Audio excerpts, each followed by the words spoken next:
deseo una plenitud. ¿Dónde se limita esa plenitud mía? Donde empieza el derecho de los demás. Si yo estoy en mi familia y soy esposa, tengo hasta donde llega el derecho de mi esposo, o hasta donde llega el derecho de mis hijos. Si estoy en el trabajo, lo mismo. No puedo estar en Mar del Plata, irme a la playa y buscarme una casa y cuando no está el dueño la ocupa. No, porque tengo un espacio y en ese espacio me tengo que desarrollar y a ese espacio lo tengo que ampliar dentro de las normas del derecho. Entonces es algo que tenemos acotado en el espacio, algo limitado. Pero Dios nos da otro don que no es limitado, que es el tiempo. Ustedes me dirán, así que acá yo dentro de tantos años me voy a morir, sí, pero yo sé que este tiempo mío se abre en la eternidad, porque el tiempo es de Dios que me abrió la eternidad. Y además, porque estoy yo, están mis hijos, están mis nietos, está mi familia. Mi vida no se acaba solo conmigo. Hay todo un tiempo para hacer las cosas. Entonces el Papa nos pide, por eso dice el Papa es superior el tiempo al espacio, porque el tiempo se abre a la eternidad. Y tenemos que trabajar en el tiempo haciendo procesos. Tenemos que iniciar procesos para nuestro bien y para el bien de los que sigan en el mundo. El primer proceso lo inició Dios, es el que hizo el puntapié inicial. Él inició el proceso de creación del mundo. Todo estaba bien, hasta que apareció uno que dijo, no, yo soy hermoso, yo tengo poder, que fue el ángel que después lo siguieron los ángeles malos. Yo soy hermoso, tengo poder sobre esto, tengo poder sobre otro, tengo inteligencia para esto, yo quiero ocupar el lugar de Dios. Entonces no se conformó con su espacio, sino que quiso ampliar un espacio a donde no le correspondía. Y ahí empezaron los conflictos, porque después lo transmitió ese mismo deseo de ocupar espacios, se lo transmitió a nuestros primeros padres se entusiasmaron con ser como Dios y ocupar un espacio más grande que el que les correspondía, y entonces también quisieron destruir el plan de Dios. Pero como para Dios no hay nada imposible, Él lo restituyó haciéndose hombre y que un hombre pagara por las culpas nuestras, y por eso se restituye. Y Dios, en el gran proceso de la creación, creó el otro proceso con la venida de su Hijo.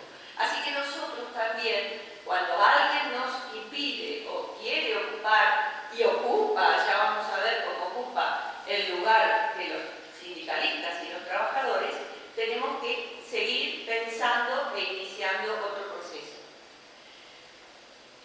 Estos ejemplos que les voy a dar, no sé si lo alcanzan a ver, pero lo tienen en su carpeta. Lo tienen en la carpeta, si quieren búsquenlo para irme siguiendo. La primera flecha.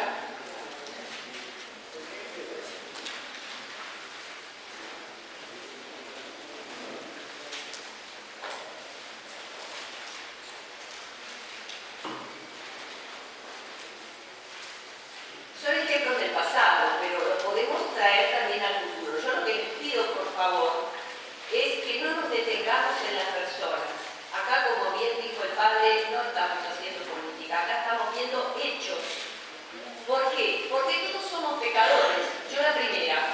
Yo no puedo juzgar a nadie porque he cometido un montón de macanas en mi vida y las seguiré cometiendo porque soy ser humano.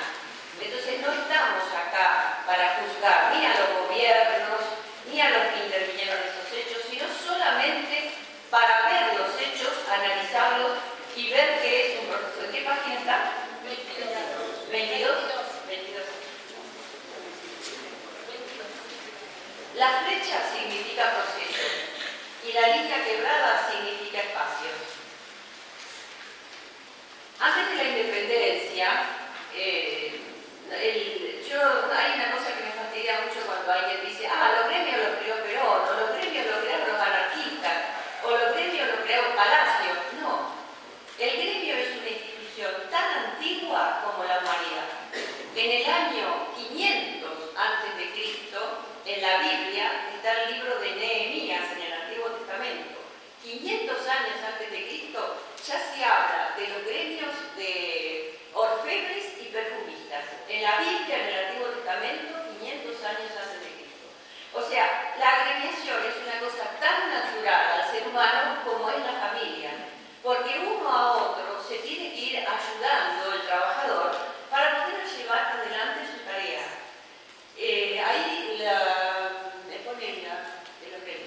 las mayóricas, vamos a ver, unas mayóricas antiguas de la calle de España, donde están las calles de las botoneras, las calles de los curtidores, o sea, se agrupaban, me olvidé decirles, que en el Imperio Romano se llamaban colegios de oficios y era el emperador el que aprobaba los gremios. Fíjense ustedes qué antigua es la institución gremial, es como el mundo de antigua. Tuvieron su desarrollo en el siglo VII, en el año 600 aproximadamente, su mayor desarrollo, y cuando los gremios se ocupaban de la parte espiritual, se llamaban cofradías. No sé si ustedes habrán visto en televisión o en internet las cofradías en España, todavía sus encapuchados. Esas cofradías vienen de los desprendimientos que hubo de los gremios cuando se ocupaban de cuestiones espirituales. Todo esto es el proceso que cuando se cortó acá en Argentina, se cortó con la Revolución de Mayo. ¿Por qué? Porque los de la Revolución de Mayo traían la idea de la Revolución Francesa. Y en la Revolución Francesa del año 1791, una ley, la ley Chapelier, prohibió los gremios y las corporaciones, que es lo mismo. Y ahora incluso hoy ya escuchamos a periodistas que dicen, ¡ay, es corporativista! ¿Y qué?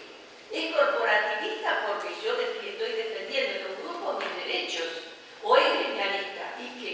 No se unen las multinacionales, no se unen para ellos sus propios fines, no se unen las financieras.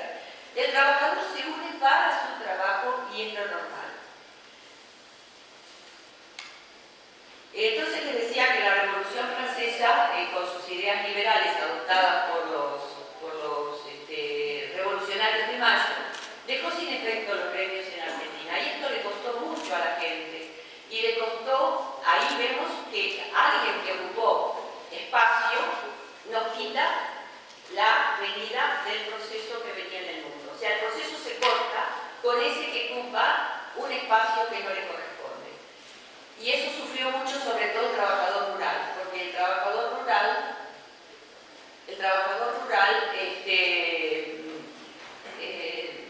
vivía trabajando en las estancias, en los campos, donde había un dueño, pero donde no había dueño, como la tierra estaba al límite del litio y no era de nadie, llegaba al río Luján, por ahí más o menos la delimitación de tierra. El alambrado empezó en el año 1850, no hubo alambrado en la provincia ni en el país hasta el año 1850, que salió la primera ley y llegaba el alambrado recién a Morón, porque hacía las tintas de verdura y los animales que vagaban rompían las verduras, y por eso se hizo la ley del alambrado. Fíjense que era amplia la pampa. Entonces el gaucho iba a una porción de tierra, se amigaba con el indio, o el indio se iba retirando, tenía su ranchito y vivía con su china y su familia en el rancho. Pero cuando esas tierras empezaron a valorizarse, el indio se fue retirando más, ahí hubo quienes las querían, a pesar de que el otro las había conquistado, pero las querían. Entonces, ¿qué hicieron? Inventaron una ley que dice que todo gaucho tenía que llevar la papeleta, que la papeleta era el papel que le daba el empleador al trabajador del campo, donde decía que trabajaba en ese lugar.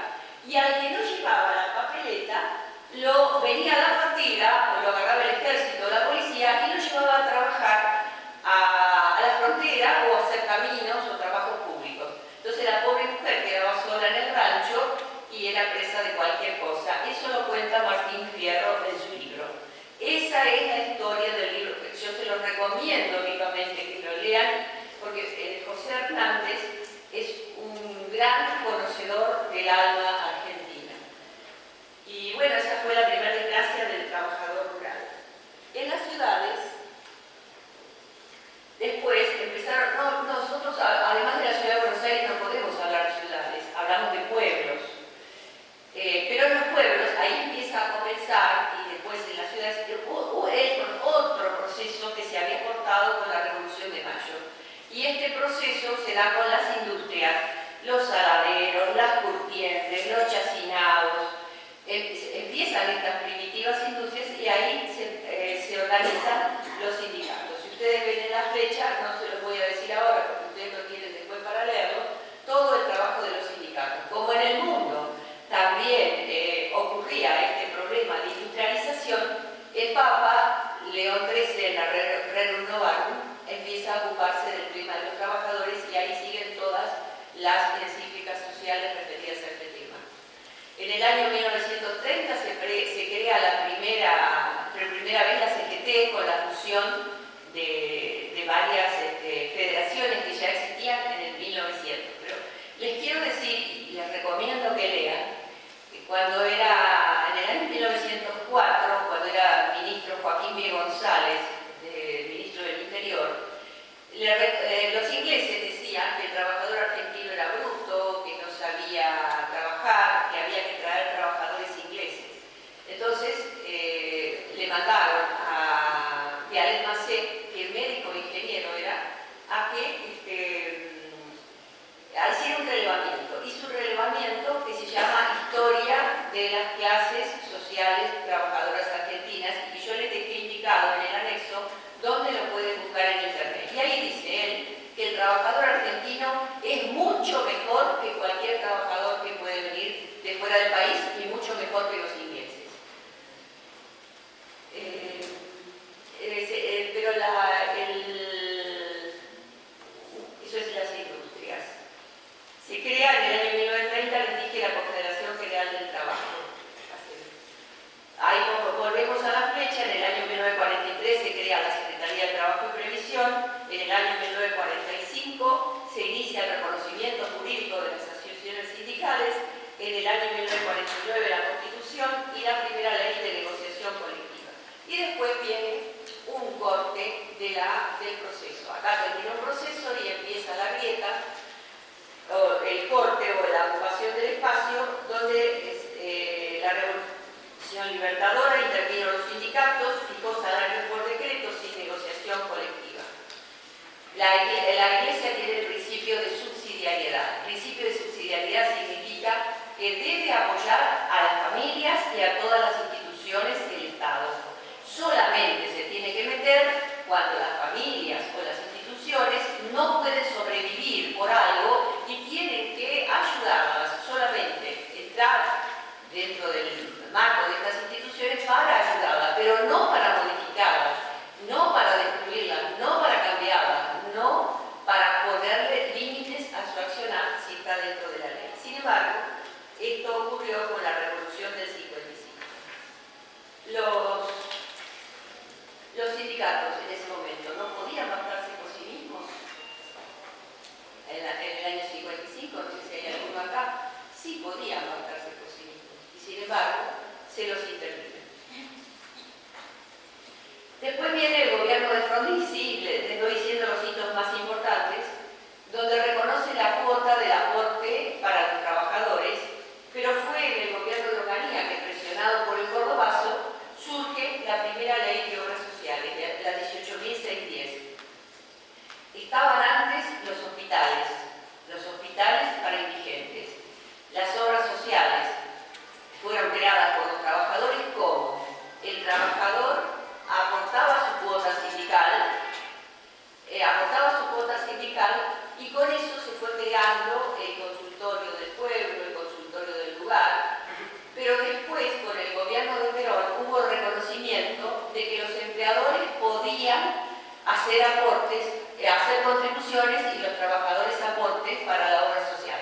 Entonces, yo quisiera que les quede bien claro que el aporte que cada trabajador da para la obra social es salario, no es impuesto, es salario. El trabajador saca una parte de su salario, que también le correspondería, un poco saca al trabajador, un poco el empleador, del salario que le corresponde al trabajador, y diferido. ¿Diferido por qué? Porque si yo me enfermo dentro de un año, ese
viene el gobierno de Perón y se sanciona la ley de asociaciones sindicales y la ley de contrato de trabajo.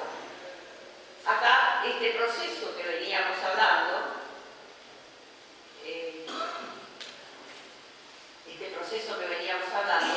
se corta después, la fecha, con el gobierno de la Revolución Argentina, que suspende las negociaciones colectivas, el derecho de huelga, interviene la CGT, prohíbe las elecciones sindicales, interviene y pasa al Estado y estatiza las obras sociales y confisca los bienes que eran estas. ¿Qué priorizó este gobierno? ¿El tiempo o el espacio? Priorizó el espacio. Después viene el gobierno de Alfonsín con el plan Austral. Primero intentó cambiar el sistema, pero después, ante la presión y la destrucción del Austral, acepta abrir las paritarias en el año 1988 y se restablece el sistema de las obras sociales. Pero aquí hay algo muy curioso y muy importante, porque una porción de los aportes y contribuciones de las obras sociales comienza a ser depositado en el ANSAL, que es un organismo del Estado, para su propio mantenimiento y subsidiar o ayudar a alguna entidad necesitada.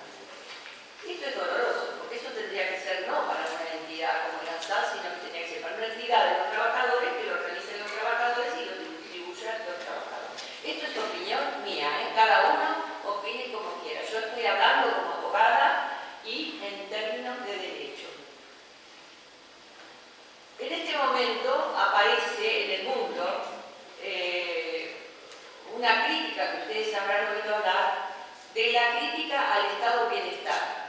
Habrán oído ustedes escuchar en el año 1980, 1990, que el Estado Bienestar tenía que desaparecer porque ocupaba mucho espacio, porque no servía para nada. ¿Y qué significaba? No significaba meterse menos en la vida de las personas, sino significaba alejarse, no dar educación, no dar salud, que los hospitales sean autogestionados, ir sacándose de encima todo lo que sea gasto. Lamentablemente, en el mundo estoy hablando, no en Argentina, lamentablemente no se sacaron de encima los impuestos.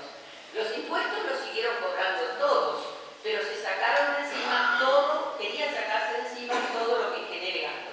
Ya lo vamos a ver más adelante cuando hablemos del ejemplo de Margaret Thatcher. Tanto Reagan como Margaret Thatcher fueron los iniciadores de esta etapa. No fue Argentina, esto fue mundial, esto está programado. Eso es lo lamentable, que a veces el pueblo no sabe. Por eso el trabajo de ustedes como dirigentes sindicales es hablar a la gente, hablarle y decirle que esto no es algo que surge acá, en este lugar, en este país, no. Es algo mundialmente programado, que es la llamada economía de mercado, donde el trabajo es solamente una mercancía y donde hay que pagarle poco al trabajador, porque eso si no nos aumentan los costos. Entonces, esto es lo que se inició en este gobierno, en este tiempo, con el Estado Bienestar. Póngalo. Ahí, pero no. Siga. Siga. Estamos globalizando la explotación. Esa es la globalización. Acá en Argentina estuvimos en el gobierno de Menem, donde se hizo la ley de emergencia administrativa, la emergencia económica, el decreto de regulación económica, y por motivo de necesidad y urgencia, en el año 1991, los aportes y contribuciones que están directamente, que la ley no quedó sin efecto, la ley de obras sociales, que iban directamente a la caja de las obras sociales, ahora van directamente a la caja del Estado. Y cuando el Estado da su información de lo que gasta, también incluye a los aportes y contribuciones del trabajador. Y eso no lo gasta el Estado, porque no lo saca del bolsillo de los impuestos que cobra, sino que es el salario diferido y solidario de los trabajadores. Eso es algo que en algún tiempo, con la gracia de Dios, el trabajador tiene que volver a reclamar, porque no es del Estado, es del trabajador.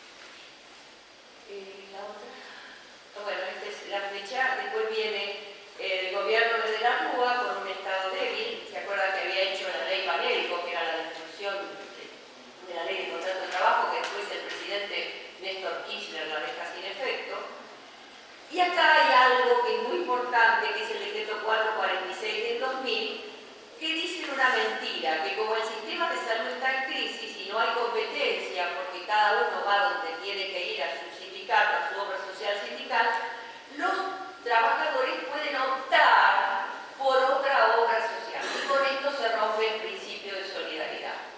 ¿Por qué? Porque los trabajadores que aportan más van a querer ir a otro que tenga más lujo, que tenga más beneficio. Entonces, ¿qué pasa? El pobrecito trabajador que no puede salir porque en aquella obra social no lo van a recibir porque el aporte es poco, se va a quedar con lo poco. Entonces, se perjudica todo el sistema de solidaridad. Eso fue durante este gobierno en el año 2000. Después viene otra vez Dualde, que decreta la emergencia por todo lo que pasó. Cámbielo, por favor. El estado débil, dice. No sé si alcanzan a leerlo. No, alvéalo, que digamos. Bueno. Y después, páselo, por favor. La flexibilidad, que la flexibilidad, ahí está. Páselo ese. No, anterior. Donde aprietan al hombre, lo estiran, y todavía no se quedan conformes, porque dice que no se ha flexibilizado lo suficiente el trabajo. Todo esto es de esta época, del año 1980 en adelante. Lamentablemente a nosotros nos tocó en democracia, pero en otras partes del mundo ya existía democracia. Y en Polonia lo dijo el mismo Lex Walesa, en Polonia, en España, en Italia, en todos lados ocurrió lo mismo. Y finalmente tenemos el gobierno del año 2011, y esto también es delicado, se incorpora a las empresas de medicina prepaga a las leyes de las obras sociales, la ley 26.682. ¿Qué es la medicina prepaga? La medicina prepaga es la que aporto yo para ir al hospital italiano, o para ir al hospital británico, o para ir, no, el hospital se llama, pero son entidades, ¿no? O para ir a cualquier otra entidad. ¿Por qué lo aporto? Porque tengo plata. Yo el otro día estaba cobrando la jubilación y una señora me dice, yo toda mi vida aporté porque puedo al hospital italiano, pero ahora